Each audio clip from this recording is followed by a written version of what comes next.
In 25 plus years of nonprofit work, I've seen lots of fundraising events, and well, I've been to a lot too.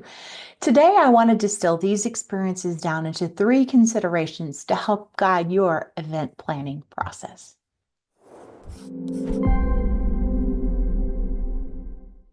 Hi, I'm Teresa Clark, and I'm a seasoned CPA with over 25 years dedicated to serving 501c3 nonprofits. I've done that both as an internal CFO and as an external auditor of nonprofits. I bring a unique perspective to your financial journey. So if you'd like to learn more, you can explore my website at teresaclark.com. I'm always amazed at how hard nonprofits work on fundraising events. I worked with a client recently that did 4 fundraisers in 1 year. When we were talking, they were exhausted and not sure how they could continue to do that.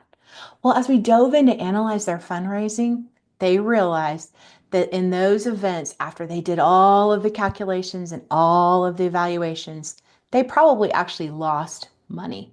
Now, yeah, there might have been a gross revenue or some dollars at the bottom line, but after you considered staff, it was not worth it. So that's why we were working together to find some alternatives. Okay, let's look at these three things. Number one, you want to determine your fundraising event goal. Determine if the funding required for your missions and programs requires that you host an event. Think about what are your annual needs and what role will that event play in meeting those needs. You know, a grandiose event can bring in huge revenue at the top line, but it can also cost your staff a considerable amount of time and effort. These events can lead, though, to relationships with people that love you and love your mission. So ask yourself, what have you done to cultivate a relationship with the people who've already participated in your past events? Maybe your organization has another opportunity for funding sources that you haven't explored yet. So maybe that event can carry less of the fundraising burden for this year. You want to set some reasonable and realistic expectations for your event's potential within your overall funding picture. The second thing is at every event, you want to educate about your cause. You want to develop strategies for educating the public and the people participating about your mission, telling your story, inspiring how their support of this nonprofit is making an impact. The best fundraising events I've been to aren't just entertainment or a friendly competition or even a memorable experience, but they've also deepened my understanding of that mission and allowed me to participate in meaningful ways.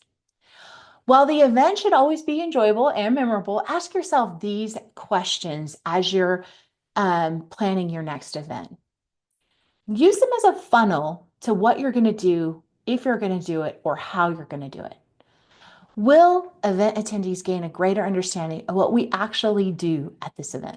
Or said another way, could they tell a third grader what this is? If it's that clear, you've nailed it. How does this event foster empathy or cultivate compassion for the population we serve? We want an event to actually inspire love for and care for the purpose that we serve. 3, will participants leave with a desire to personally help meet a need or sense that they're capable of truly making a difference by partnering with us? And lastly, how will this event accomplish those things in a way that's more effective than something that we could do outside of an event? Maybe that's communication and connection with existing donors and those that support your cause. All right, let's close with number 3. You want to evaluate really truthfully your event's effectiveness. You should regularly assess your event's true cost, the true profit, and the impact of your fundraising event. Your fundraising profit's not simply your event income minus expense. There's a whole category of costs that nonprofits frequently overlook when evaluating their fundraising efficiency. It's the staff cost. You want to ask yourself, what is the monetary value of the time your staff spent on this event? How many hours per employee times the hourly rate equivalent for that employee? Add them all up and you'll be surprised. You want to make sure you give this a look. Next, what toll did this event take on our team? Looking back, I can tell you of a nonprofit I was a part of that did a fundraising event every year, but turned over their development leadership position every single year after an event.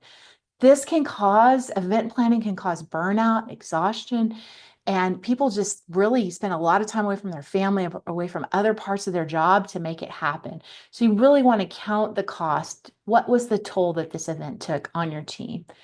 Next, what's the opportunity cost to your mission and your programs? So, for example, did your staff spend months focused on this event, and that meant that they took months away from delivering the mission, from serving the cause or the people that you're in existence to support?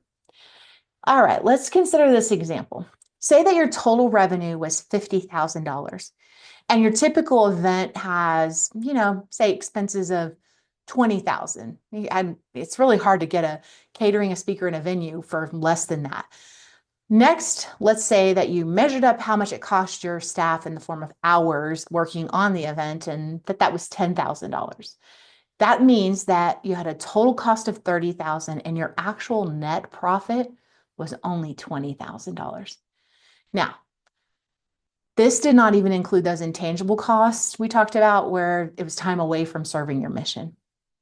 Well, to learn more about the best practices in that fundraising efficiency ratio I just talked about, take a look right here at this video where I talk about that in greater detail. But if we take a step back and zoom out a bit, fundraising events are actually the second stage in a three-stage process of nonprofit fundraising that I cover in great detail in my signature A to Z course called the Financially Thriving Nonprofit. And I'm excited to tell you we're launching a new group in February. So if you're looking for a true deep dive into the world of nonprofit funding, as well as some other great topics like fraud prevention, financial policies, and how to scale your stewardship, then you want to be a part of our upcoming free webinar on February the 6th. If you'll register for this webinar on my website, teresaclark.com, or in the link where you're watching this video, you'll learn more about this course and be presented with an incredible opportunity to be a part of that. Well, I am here to serve you. And so until next time, I'll see you later.